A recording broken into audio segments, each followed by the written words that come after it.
Donc, exercice numéro 1. Bon, je vous dis de considérer le célèbre triabule qu'on appelle le bubble sort.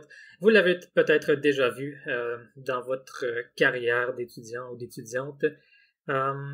Et là, je vais lire la question tout de suite. Là. À la fin, il va falloir démontrer que cet algo est correct. Donc, que le tableau trie bel et bien, que le tableau est trié à la fin de l'exécution. Et puis, l'indice vous dit juste de vous inspirer du tri par insertion pour trouver un bon invariant de boucle qui prouve ce que vous voulez prouver. Et puis après, on va nous demander d'analyser la complexité de cet algo en notation oméga. Donc, on répète un peu tout ce que j'ai fait avec le tri-insertion en classe dans cet exercice. Bon, la première chose, si je veux démontrer qu'un algo est correct, la première chose que je dois faire, c'est de gagner une certaine intuition sur ce que fait l'algo. Okay, moi, quand je lis deux boucles comme ça, pour i égale 1 jusqu'à n-1 et une autre boucle j, ça me dit pas grand-chose. C'est difficile de prouver que c'est correct. Il faut vraiment que j'ai une intuition, puis souvent, démontrer que l'algo est correct, ben, c'est juste de transposer notre intuition en texte, en argumentation. Donc, je vais faire ça. Je vais me faire un exemple pour tenter de... Sans déplacer ça, là. OK. Pour tenter juste de me trouver, de me bâtir une certaine intuition par rapport à ce que fait cet algo. Donc, je me fais un exemple avec t égale, disons, 2, 5, 3, 1, 4. Et je vais regarder ce que ça fait. Donc, il y a un premier niveau de boucle. Donc, on va faire n-1 tour de boucle ici. OK, donc je vais regarder ce qui se passe en premier quand i est égal à 1. Alors, il y a une deuxième boucle imbriquée qui va de j égale 1 jusqu'à n-1. Donc, conceptuellement, là, j va commencer ici et s'arrêter ici, à n-1, quand i est égal à 1. Okay, de façon générale, on s'arrête à n-i. Donc, dans notre boucle, on va aller comme de moins en moins loin dans notre tableau avec le j, avec la deuxième boucle. Okay, c'est la première intuition qu'il faut se faire avec ça. Pas trop compliqué normalement. Puis qu'est-ce que ça fait dans la vie?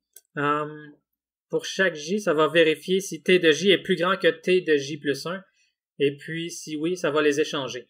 Donc, ça va vérifier dans le fond que t de j est mal placé par rapport à son successeur. Et si oui, ça va faire un échange. Donc, quand j est égal à 1 ici, ça va rien faire. 2 n'est pas plus grand que 5, donc il n'y a pas d'échange qui se passe. Prochain tour, on va avoir j ici. Et là, 5 est plus grand que 3, il va se passer quelque chose. Il y aura un échange à faire. Donc, on va se retrouver avec la situation suivante. Et puis, j sera incrémenté. Et maintenant, j pointe encore sur notre 5. Et le 5 est plus grand que le 1. Il y aura un échange à faire. On va se retrouver avec ça ici.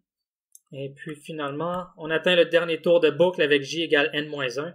Et encore une fois, il faut faire un échange. 5 est plus grand que 4. Et on se retrouve comme ça ici.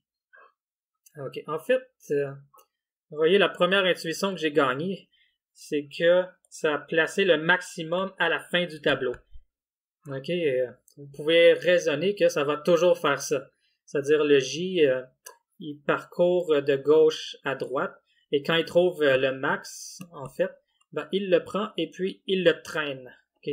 Il prend le max et il fait des échanges vers la droite de ce maximum jusqu'à la fin. C'est ce qui s'est passé avec le 5.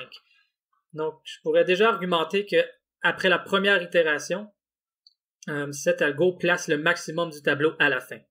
OK, c'est, vous savez, c'est à ça que ça sert faire des exemples sur des algos, faire des traces.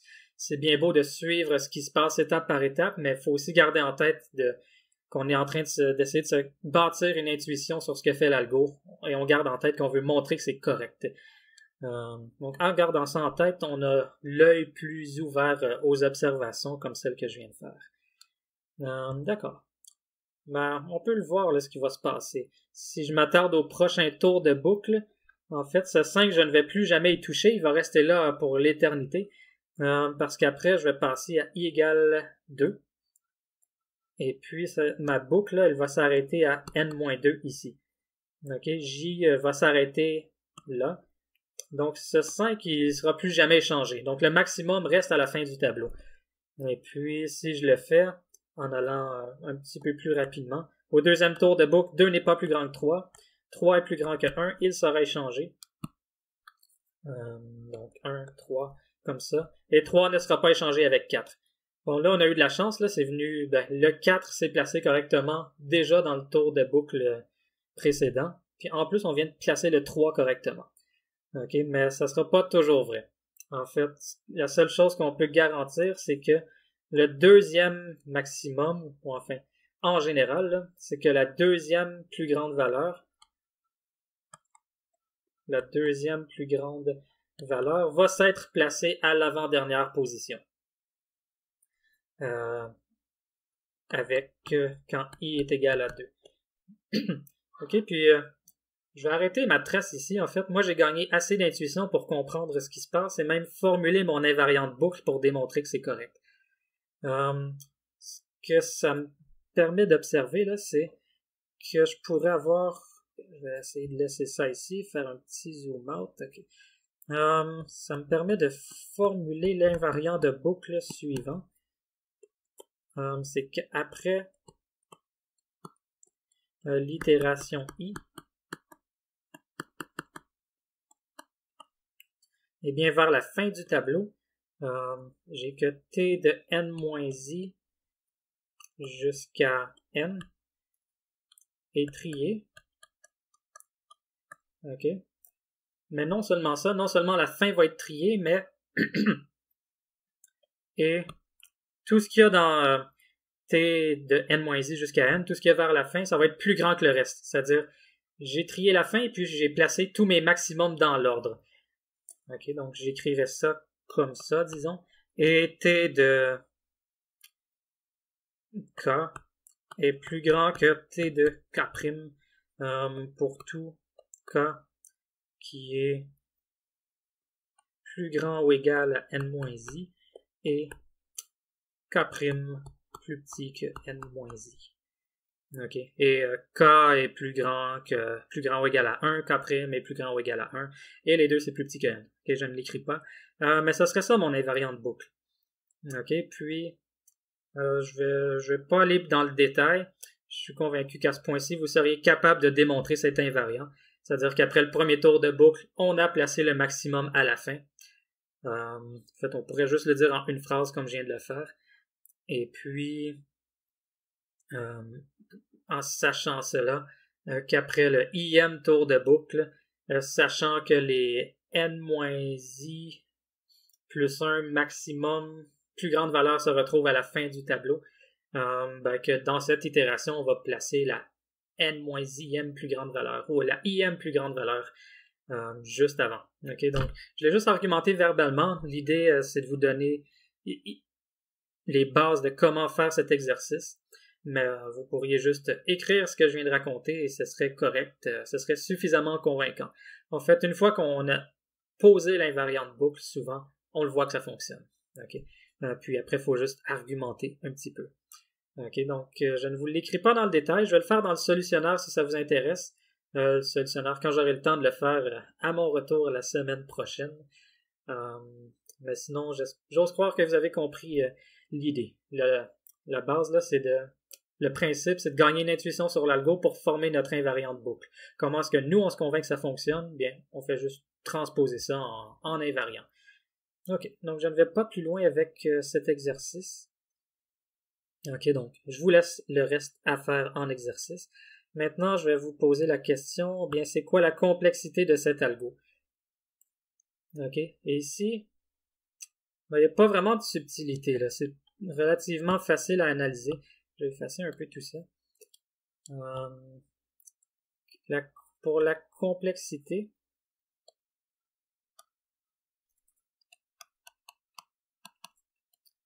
eh bien, il y a une boucle dans une boucle. Le premier niveau de boucle, OK, il y a une boucle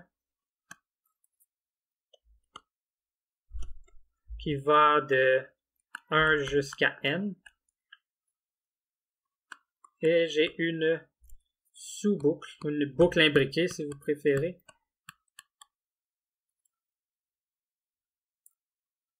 J'ai une sous-boucle qui va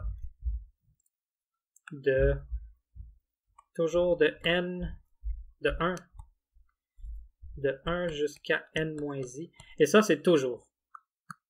OK, donc, dans cet algo, vous pouvez observer qu'il n'y a pas de meilleur cas ou de pire cas. OK. Ça va toujours être vrai. C'est ce qu'on observe ici. Okay? I va toujours être incrémenté de 1 jusqu'à n-1. Et pour chaque I, J va être incrémenté de 1 jusqu'à n-I. Toujours. Donc, dans le pire et meilleur cas. Toujours. Peu importe c'est quoi le tableau. Donc, c'est pour ça on n'aime pas trop le bubble sort. Il prend vraiment toujours un temps quadratique. Contrairement au tri par insertion qui peut prendre un temps linéaire si votre tableau est presque trié. Triabule, bubble sort, prend toujours un temps n carré. Ceci, ça implique que le nombre d'instructions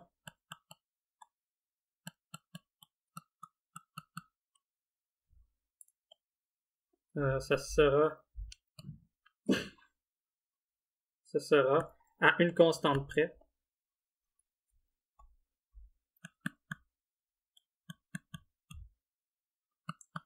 Bien. Le nombre de fois qu'on entre dans cette boucle quand i est égal à 1, c'est-à-dire on fait n-1 tour de la deuxième boucle. Ok, ça c'est pour quand i est égal à 1. Puis ensuite, toujours à une constante près, on exécute n-2 instructions quand i est égal à 2. Ainsi de suite, plus 2, plus 1. Ça c'est quand i est égal à n-2. Ça c'est quand i est égal à n-1. N'est-ce pas? Oui, c'est ça. Et puis ça, ben, on le sait, on devrait le savoir à ce point-ci, c'est oméga de n carré. Okay, c'est la somme des n-1 premier entier et c'est oméga de n carré. Okay, ça grandit au moins aussi vite qu'n carré et jamais plus vite que n carré. D'accord, donc c'est ça la complexité. Donc dans ce cas-ci, c'était facile à placer en termes de oméga, de θ, parce que ça va toujours prendre n carré. D'accord. Ok, ben c'est tout ce qu'il y avait à savoir sur l'exercice 1. Je peux faire avec vous l'exercice 2, vite fait. Ça parle de la médiane. Donc, je viens de me retenir à ne pas dire est-ce qu'il y a des questions. C'est vraiment un réflexe de demander ça à la fin de chaque exercice, mais à quoi bon? Si vous avez des questions, vous m'écrivez. Ok. Donc, qu'est-ce qu'il dit l'exercice 2? Il nous parle de la médiane. Donc, okay, maintenant on voit bien. Il nous parle de la médiane. Donc, la médiane d'un ensemble S de n valeurs, c'est la valeur de S qui sépare notre ensemble en deux. C'est-à-dire une valeur dont la moitié est plus petite que la médiane et l'autre moitié est plus grande que la médiane. Un petit peu plus formellement, c'est la n sur deuxième plus grande valeur, avec n sur 2 plancher si c'est impair. Ok. Et là, exercice super facile. Décrivez un algo qui trouve la médiane de n en temps grand O de n log n. Ok. Eh bien, je vous l'écris comme ça. Ok, c'est juste un exemple d'application du tri. Qu'est-ce qu'on peut faire avec le tri? Ben, en particulier, on peut trouver la médiane en temps n log n. Donc, j'ai un tableau et je vais trouver sa médiane. Donc, je vais dire que T' c'est égal à n'importe quel algo qui trie en temps n log n. Donc, j'appelle trifusion T ici.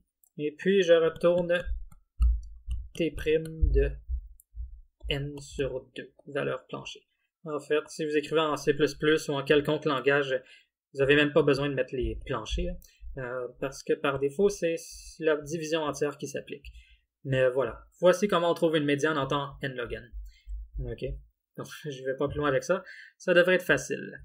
Mais il faut juste se rappeler que le tri est accessible en temps n log n et il faut reconnaître les situations dans lesquelles ça peut nous être utile. Ok.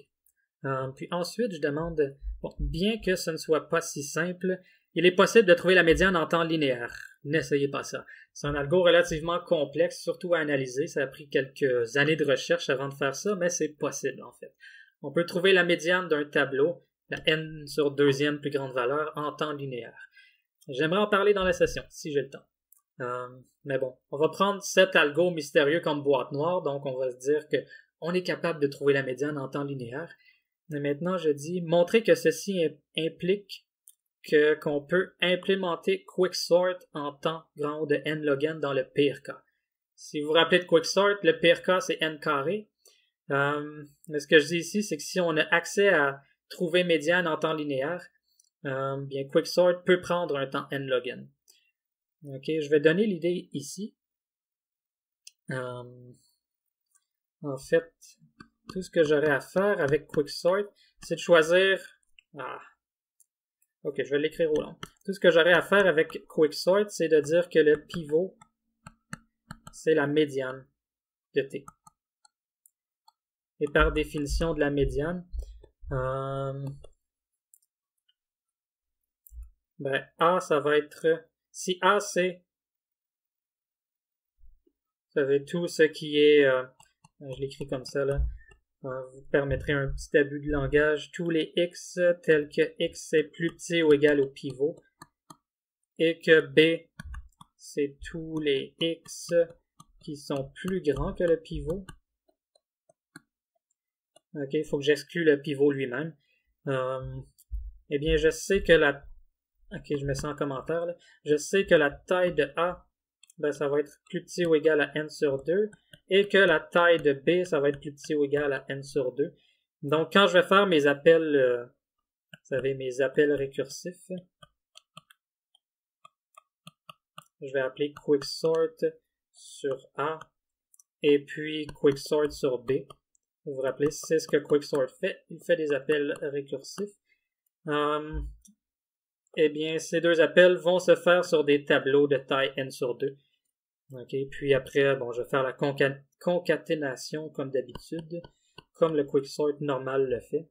Donc, A' plus pivot plus B'. C'est le même algo qu'avant, c'est vraiment ici là, que le choix du pivot a changé. Je suis allé chercher la médiane en temps linéaire. Donc, si je vous argumente la complexité de cet algo, eh bien, ici, j'ai un bloc d'opérations qui prennent un temps, certaine constante fois n. Okay, ça se fait en temps linéaire en supposant que la médiane se trouve en temps linéaire. Et puis ici, j'ai des appels récursifs. Et puis pourquoi tout ça, ça devient temps grand O de n log n? C'est que c'est la même analyse qu'on faisait avec le trifusion. C'est-à-dire, si t de n, c'est le temps requis par... C'est ça, là, c'est le temps requis par Quicksort pour trier un tableau de taille n. Eh bien, je peux l'exprimer avec la même récurrence qu'avec le trifusion. OK. En oubliant, en supposant que n, c'est une puissance de 2. Puis en utilisant le théorème que j'ai mentionné la dernière fois. On se retrouve avec une récurrence de ce style. OK. Donc, pour être précis, ça, c'est quand n est plus grand que 1. Ou bien, je pourrais juste dire t de n est égal à 1 si n égale 1. Okay. Donc, c'est la même récurrence que j'avais avec le trifusion. Et ça, bon, on peut démontrer que par induction que ce temps requis, c'est égal à Cn log n plus n. OK. Donc, je ne vous ferai pas cette preuve. C'est une preuve par induction. On en a déjà discuté. Mais l'idée de la réponse à cet exercice, c'est que on peut toujours séparer notre tableau en deux quand on a accès à la médiane en temps linéaire. Et puis, on peut répéter l'analyse du trifusion. La complexité va être la même, à une constante près. OK? Mais bon, c'est quand même pas ce qui est implémenté en pratique. Okay, je vous le mentionne au passage, parce que si on en arrive à voir l'algo de la médiane, vous allez voir que premièrement, il est plutôt un peu compliqué à cerner. Et il y a des facteurs constants cachés là-dedans qui sont assez larges et finalement, ça vaut même pas la peine de faire ça. Okay, en pratique, à moins que votre tableau ait des milliards d'éléments, si vous avez quelques milliers d'éléments à trier, cette constante est trop chère à payer pour trouver la médiane en temps linéaire. OK, donc c'était l'exercice 2. Okay. Donc j'écris pas le détail. Pour le détail, je vais vous inviter à regarder le solutionnaire une fois qu'il sera écrit. Okay? Pour le répéter. D'accord. Je fais l'exercice 3 aussi. Donc l'exercice 3, qu'est-ce qu'il raconte? Lorsqu'un nouveau maire est élu dans une ville, sa première tâche, super importante, c'est toujours de vérifier qu'il n'y a pas de maisons qui sont trop rapprochées sur une même rue. Ok, bien sûr, vous êtes maire, vous voulez pas que... Il y a des réglementations sur les distances entre les maisons. Et puis, vous voulez pas que deux maisons soient trop proches, sinon on va dire que vous êtes un mauvais maire, n'est-ce pas? Donc, je vous représente le problème de la façon suivante. J'ai une rue, donc voici une rue, et j'ai des maisons. Voici, ça se dessine mal sur une tablette. Donc, voici maison 1, maison 2, maison 3 qui est proche, maison 4, une cinquième pour la forme. Ok. Et puis, elles ont toutes des coordonnées en X. Donc, je sais pas, ça pourrait être 5, 10, 12, 18 et 22. Ça n'est pas à l'échelle. Ok, donc voici mes maisons. Et la question, c'est juste l'algo qu'on doit donner. Il doit répondre à la question quelles sont les deux maisons les plus proches? Les deux maisons les plus proches. Ok, ça c'est une version d'un 1D, d'un problème très connu qui est de trouver les deux points les plus proches dans un espace n-dimensionnel. Ça c'est la version la plus simple, où est-ce qu'on a juste des rues représentées comme une ligne. Donc en fait, si je formalise ça, là, ce que je reçois en entrée, c'est un tableau M de maisons et chaque maison est représentée par un entier. Jusqu'à xn. Je n'ai pas de supposition en particulier, je ne sais pas si c'est trié. Mais ce qu'on veut savoir, c'est je veux la paire xi, xj, ou une paire, telle que la valeur absolue de xi moins xj est minimum. Ok. Donc, et on veut un algo qui fait ça mieux qu'en temps n carré. Okay, où n, c'est le nombre d'éléments. Parce que bien sûr, l'algo naïf va juste tester chaque paire. Et ça va vous prendre un temps n carré. Parce qu'on se rappelle que le nombre de façons de former des paires d'éléments, ben c'est n-1 sur 2, ce qui est grand O de n carré. Et puis ça va être temps n carré. On peut faire mieux. Ok, voici un algo qui fait mieux. En fait, c'est super simple. Je vais dire que t est égal à n'importe quel algo de tri qui trie en temps n log n. Donc, trifusion. Puis on va trier les éléments de m. Ok, on suppose que m c'est un tableau et qu'on est capable de le trier. Même si je dis qu'en entrée, je les reçois en ensemble. On est capable de trier un ensemble quand même. Donc je dis t est égal à la version de m, mais trié.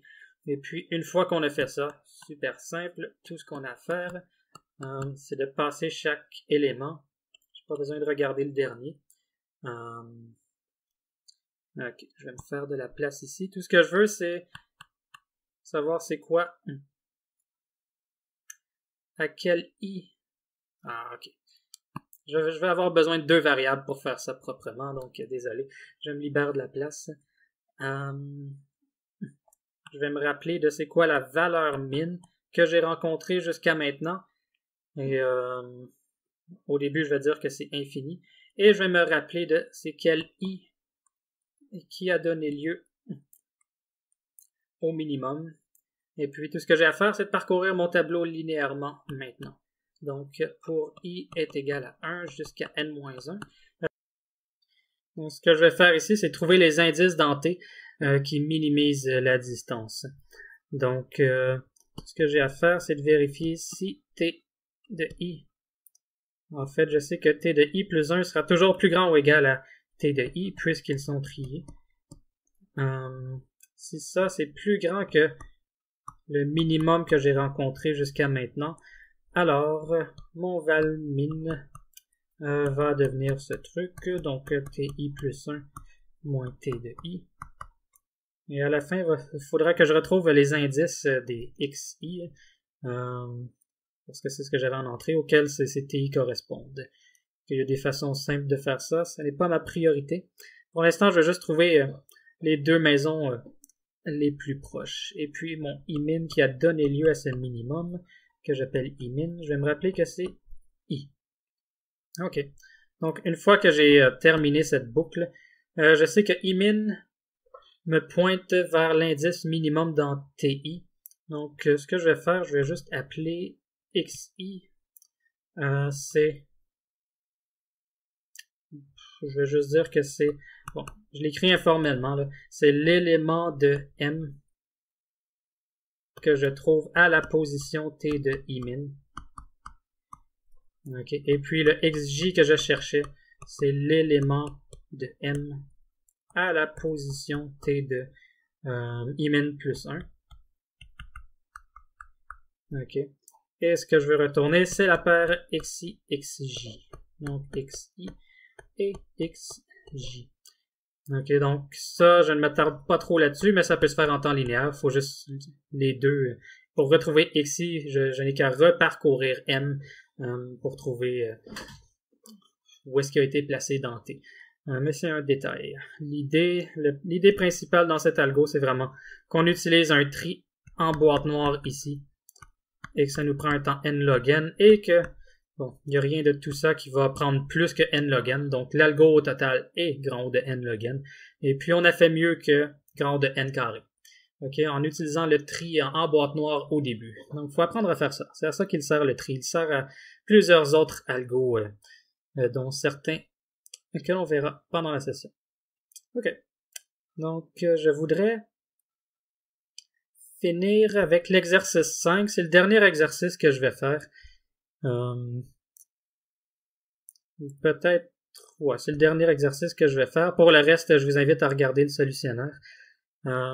L'exercice 5, ce qu'il demande, c'est de se familiariser avec c'est quoi les algos de tri sur place et les tris stables. OK.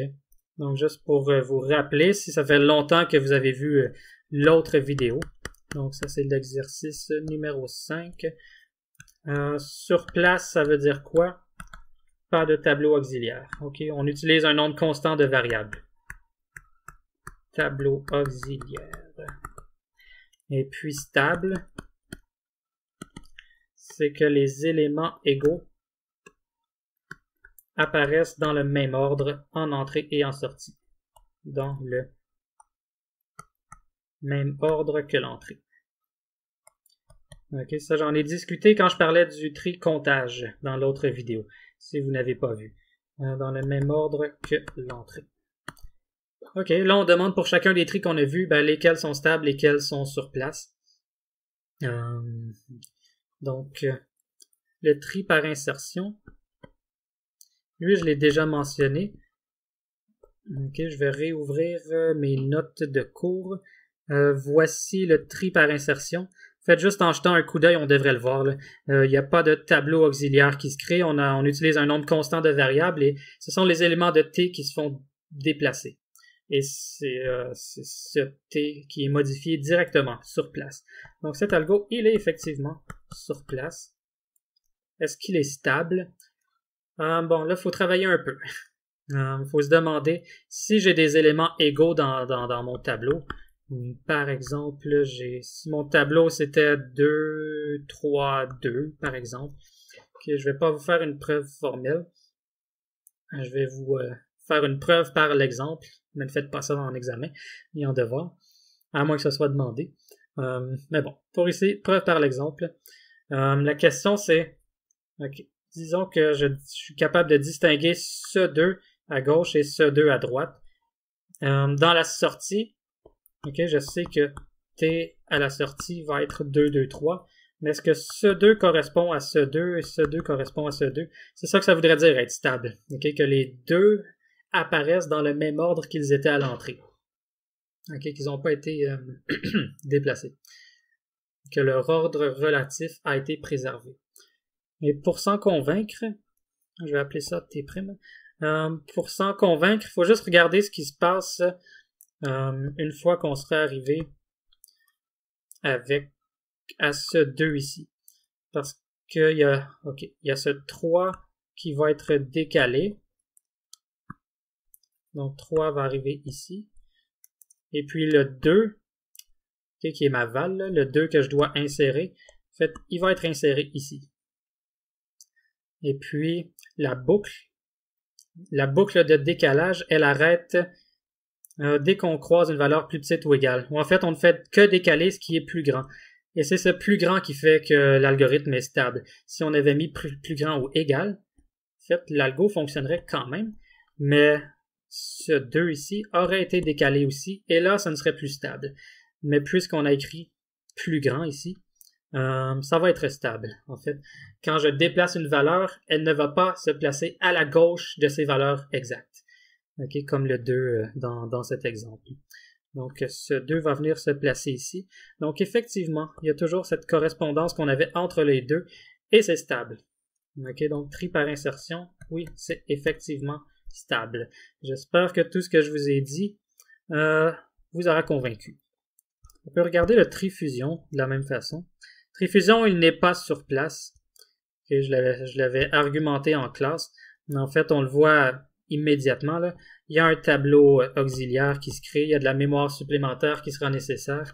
Donc le tri-fusion n'est pas sur place. Est-ce que c'est stable? Je me suis jamais arrêté à cette question pour les francs. Donc, qu'est-ce qui va se passer si, je sais pas, si j'ai des valeurs répétées? Donc, si je reprends mon exemple avec 2, 3, 2, ben, disons que j'ai 2, 3, 2, 3 par exemple. Qu'est-ce qui va se passer? Donc, ça va être trié en 2, 3, ça va être trié en 2, 3. Et puis, en fait, ce qui va se passer, c'est que l'algo, il donne toujours priorité au tableau A, donc au sous-tableau de gauche. Okay, donc, quand il va faire la fusion, il va remplir S, et là, il va se demander lequel est le minimum parmi ces deux. Mais il donne priorité à A. Okay? Si A de A est plus petit ou égal à B de B, ce qui se passe ici, eh bien, c'est le A qui aura priorité. Donc, on donne priorité, quand il y a égalité, on donne priorité aux valeurs de gauche. OK, et donc ensuite, c'est ce 2 qui va venir se placer ici. Ensuite, c'est ce 3 qui va venir se placer ici, et ce 3 qui va venir se placer ici.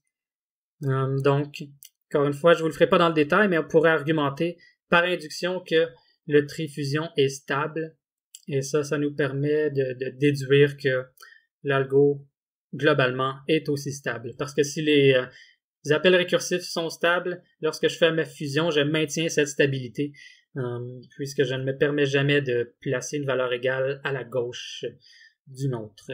Donc, je dirais qu'il est effectivement stable, ce tri. OK. Quel était le prochain? Quicksort. Quicksort, il y a une version sur place.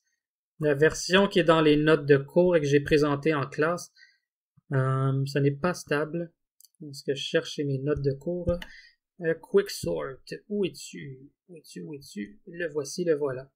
Donc, il y a des tableaux auxiliaires qui se créent. OK, il y en a un peu partout. Donc, ce n'est certainement pas sur place. En pratique, on implémente une version sur place. Donc, on déplace les éléments et le pivot. Et ce qu'on passe aux appels récursifs, ce sont des sous-tableaux, ou enfin des indices du sous-tableau sur lequel travailler. Donc, il y a moyen de le faire sur place. C'est un bel exercice, je vous invite à le faire. Je vous mettrai ça dans la version corrigée, et puis il y a ça sur Wikipédia aussi. Ils discutent un petit moment de plusieurs façons de faire ça sur place. Mais je ne vais pas entrer dans ces détails. La version présentée en cours, dans les notes, ce n'est pas sur place pour Quicksort. Il y a plein de tableaux auxiliaires. Et puis, ce n'est pas stable. Pourquoi? Eh bien là, il suffit d'un contre-exemple ou d'un exemple pour démontrer que ce n'est pas stable. C'est à cause du choix du pivot. OK. En fait, on peut trouver un exemple pas stable assez facilement. Si je vous donne, je vais l'écrire ici, cet exemple. Un exemple qui montre que Quicksort n'est pas stable. Disons que t c'est égal à 2, 2, 3. OK. Ce qu'il va choisir comme pivot, ça va être celui-ci. Et puis, d'un côté, il va trier 2. Ça va être ce 2. De l'autre côté, il va trier le 3. Bon, il y en a juste un, c'est ce 3. Et puis ensuite, il va faire A plus pivot plus B. Mais bon, le problème, c'est que ça ici et ça ici, ça va inverser les deux. OK? Parce que bon, A, c'est ce 2 et le pivot, c'est ce 2. Donc, j'aurai en sortie ça. Ça aura trié, mais les deux ont été inversés. OK. OK. Je sais que c'est peut-être abstrait pour vous de distinguer des deux, là. Un 2, c'est un 2. Mais il faut se rappeler du contexte où est-ce qu'on a peut-être des clés valeurs ou des objets complexes à trier. Et puis les deux, là, c'est peut-être juste un attribut particulier de nos objets. OK. Il faut se mettre dans ce contexte. Mais voilà. Quicksort, ce n'est pas stable. Est-ce qu'il existe des versions stables du Quicksort? Je n'en connais pas. Parce que même si on essaie de raffiner notre choix du pivot, peut-être que ça se fait.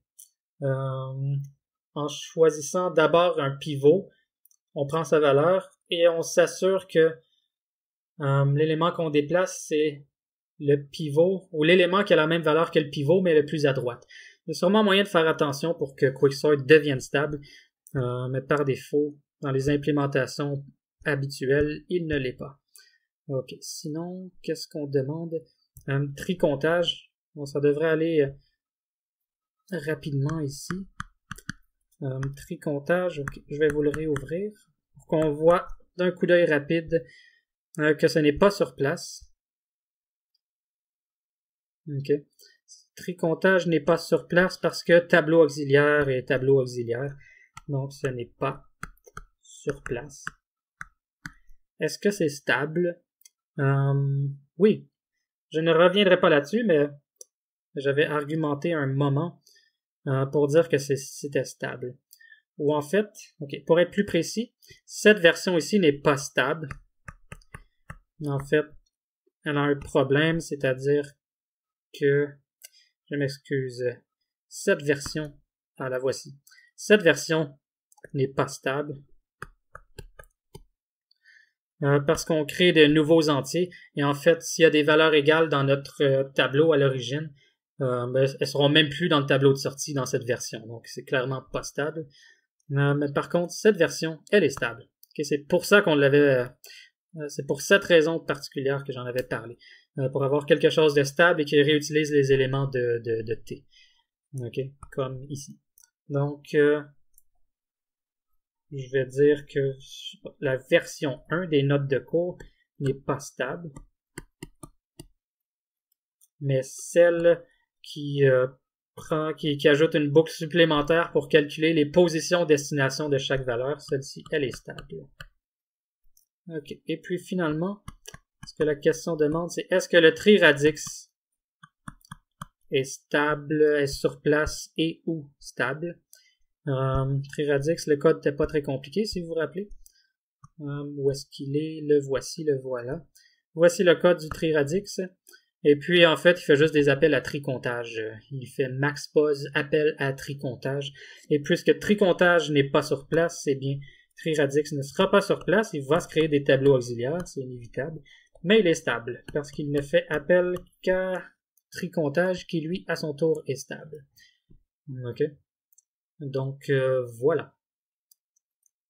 Je crois que ça répond à toutes les questions de cet exercice. Oui. D'accord. Donc, exercice 6, c'est de faire une version sur place de Quicksort. Je vous ai mentionné que ça se trouvait sur Wikipédia. OK. Puisqu'on y est, je vais faire l'exercice 7 très rapidement parce que c'est la même idée que le trimonceau. OK. C'est juste parce que je vais faire un petit retour sur les arbres binaires de recherche. On va parler d'arbres bientôt, quand on va parler de graphes. Donc, ça nous remet un peu dans le bain des arbres, en particulier des arbres binaires. Et puis, qu'est-ce qui nous permet de faire l'ABR? Okay, c'est un exercice super facile une fois qu'on a lu le paragraphe. L'ABR nous permet de faire l'insertion, la suppression et la recherche d'une valeur minimum. Ok, donc insertion, suppression de n'importe quel élément et getMin. Chacune de ces opérations peut se faire en temps grand O de h. Et h, c'est quoi? C'est la hauteur de l'arbre. Donc, si j'ai un arbre binaire de recherche comme ça, je rentre même pas dans les détails de c'est quoi un arbre binaire de recherche, j'espère que vous vous en rappelez. Mais la hauteur, c'est juste le nombre de nœuds entre l'élément racine et sa feuille la plus éloignée. Comme ici, la hauteur, ce serait de 4. Ou certains comptent le nombre d'arêtes, ce serait 3. Un ou l'autre, ça fait pareil, on reste à une constante près. Okay, donc je vais dire que la hauteur de cet arbre, c'est 4. OK. Mais on sait que, j'espère que vous avez vu ça, on sait qu'il y a des techniques pour garantir que dans un ABR avec n éléments, on a toujours h qui est log n. Donc en fait, c'est presque donner la réponse de comment on trie avec un ABR.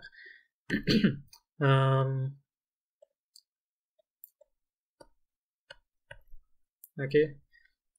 Ce qu'on est capable de nous garantir, c'est que h est toujours dans log n. Donc, en fait, que toutes ces opérations peuvent se faire en temps grand O de n log n. OK. Et en fait, vous avez sûrement passé un bout de temps à discuter sur les ABR, justement, comment maintenir cette propriété. C'est les propriétés clés des ABR, des arbres binaires de recherche balancés. OK, bon. Sachant tout ça, je vais nettoyer ça un peu, là.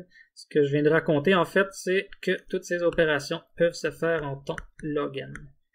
OK, donc c'est un exercice super facile. Comment est-ce qu'on trie avec un ABR qui offre toutes ces garanties? C'est pareil comme le tri Monceau. Donc, je vais appeler ça tri ABR sur un tableau T. Donc, je l'écris vite fait, là. Donc, insérer... je vais me déclarer un ABR. A égale un ABR balancé, c'est-à-dire un ABR qui me garantit une hauteur logarithmique. Donc voici une déclaration d'un nouvel ABR balancé. Insérer tous les éléments de T dans A. Et puis je vais me déclarer un tableau de sortie. Ça devrait vous prendre 5-10 minutes en examen, pas plus, si jamais vous avez ça en examen. Donc, ça c'est mon tableau de retour.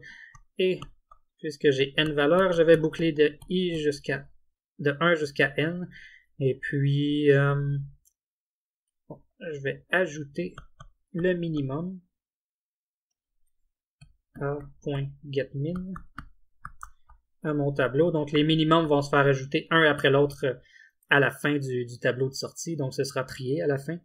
Et puis, je vais juste m'assurer que